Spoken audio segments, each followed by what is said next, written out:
Permission ఇవ్వట్లేదు, ఇదిగో పొదుల్లో ఎట్టా జరిగింది, సత్తెనపల్లి ఎట్టా జరిగిందని 2 ఎఫ్ఐఆర్ కాపీలు, ఈ వీడియోస్ ఇవి చూపెడతారు కోర్టుకి.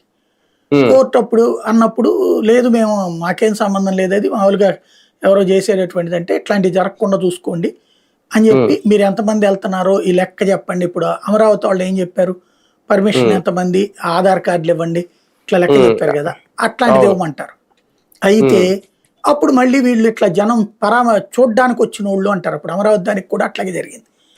అయితే చూడ్డానికి వచ్చిన వాళ్ళు అటు ఇటు ఉండొచ్చు, వెనకాల వెళ్ళకూడదు అంది కోర్టు, గుర్తుంది కదా. అప్పుడు అట్లాగే వస్తాయి రేపు పొద్దున్న తీర్పులు. ఆ తీర్పులనే వీళ్ళు ఇక్కడ కోర్టు చేస్తారు.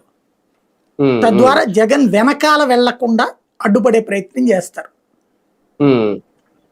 ఒక రకంగా అంటే ఈ పర్యటనలోకి ఇద్దరు చనిపోవడం అనేది కూడా ఒక మైనస్ అవుతుందా? అంటే దాని మీద వీళ్ళ వల్లే చనిపోయారు ఏంటని పోలీసులు అయితే నిర్ధారించలేదు, కానీ ఈ మీడియాలో అయితే రాసినాయి. అంటే ఖచ్చితంగా ఇప్పుడు ఒక అతను ఆ జీప్ మీదన మడ్గారం ఉంటుంది, ఇవి ఉంటది కదా పక్కన కుట్రే, దాని మీద నుంచి ఉంటారు ఈ లెగబడుతూ, అట్లా నుంచున్న అతను పక్కన ఉన్న ఇంకో ప్రైవేట్ వెహికల్ తగిలి కింద పడిపోయాడు.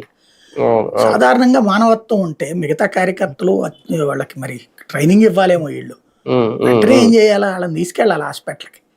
అది వదిలేసి పక్కన ఫుట్ బోర్డు మీద పడుకోబెట్టారట అతన్ని, చనిపోయాడు. రెండవ అతను ముందు వీళ్ళు ఏదో తొక్కిసలాట్లో అన్నారు కానీ తర్వాత వాళ్ళు వీడియో చూపెట్టారు.